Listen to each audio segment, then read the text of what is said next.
Hey, good evening, everyone, and welcome to October's Roundtable for the Student Physical Therapist. We just wrapped up the lumbar spine, which is always a pretty great month. I mean, we covered day one lumbar evaluations. Brian covered low back treatment for the athlete. And Chris, you went over neurogenic inhibition for the lumbar spine. It was a big month, and we got some awesome engagement. So thank you, everyone, for that. And October is all about the cervical spine, which is kind of almost, I would say it's the third most common thing that I treat in my clinic. What about you guys? I'd say for me, it's probably second or third. Lumbar is definitely the most, but definitely like spine is up there for me.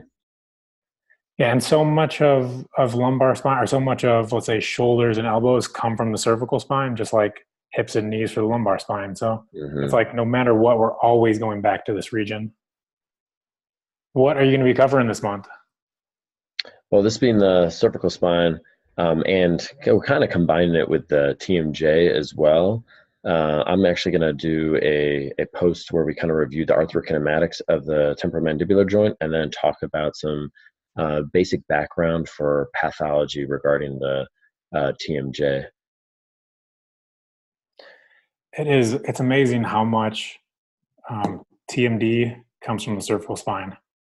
So much Yeah. dysfunction, yeah, with chewing or just like your head position in general, how that changes the arthrokinematics of the TMJ is crazy. Yeah, found it fascinating how they actually share a neural connection up in the upper cervical spine. I want to say it's around like C1 through 3, the trigeminal second order nucleus. I could be wrong on that, but because of that connection, very frequently, if there's some dysfunction at one, you see some translation down to the other as well. So it might be that you have a patient with cervical pain. However, because of some underlying TMD, that's preventing the cervical patient from progressing. And you cover some of these techniques in your repeated motions book that's coming out, right? Yeah, so I think in a month or two we're going to release the repeated motions ebook, and we talk about repeated motions for managing the cervical spine and the temporomandibular joint, among all the other joints in the Mm. body.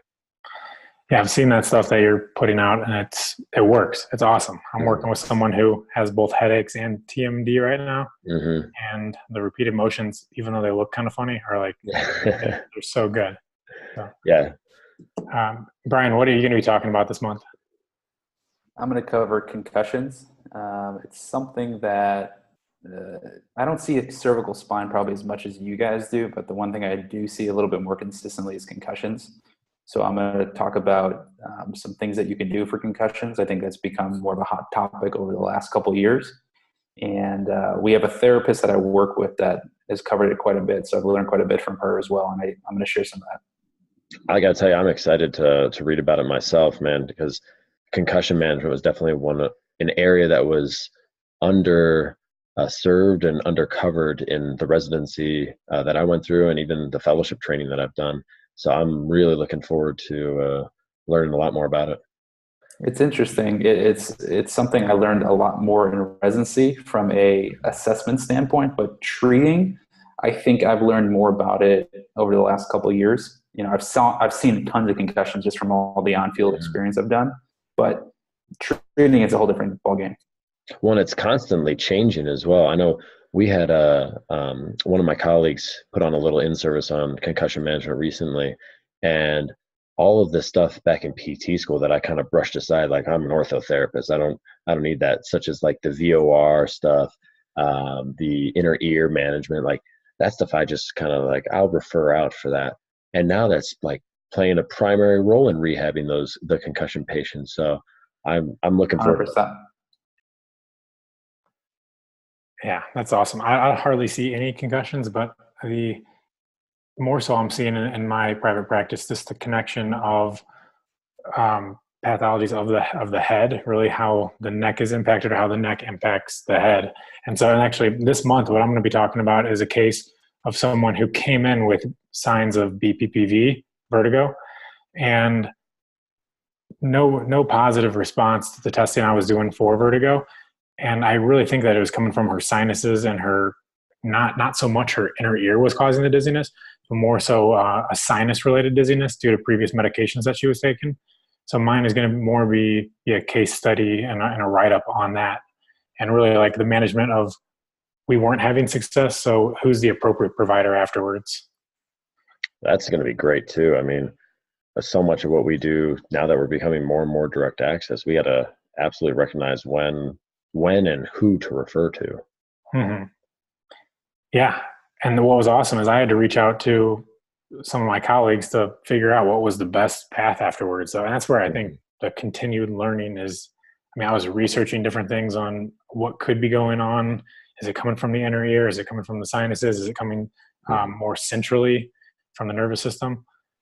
So hopefully, those are the cases too you want to keep in touch with after they leave you. Oh, so yeah. you know what ended up being the best thing for them and how you could further direct people in the future.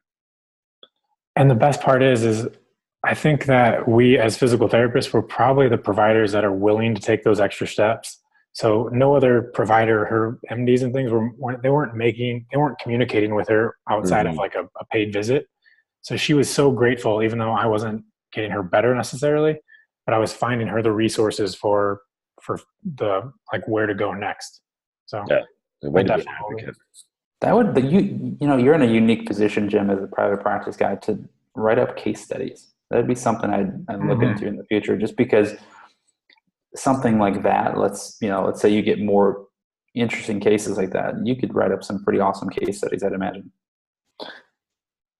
Definitely. I know. I love it. I am. I'm trying to think about, I'll write up those case studies definitely for the student physical therapist.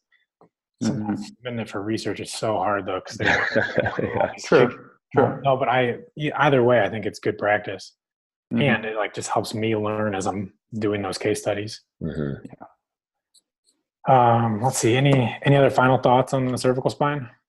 I don't think so, but I know Brian's got a big announcement for coming out on Monday. Yes. So next week, we are releasing the sports management for the orthopedic PT. It is a new course with the student physical therapist, and this is really a course that we've been working on for a long time.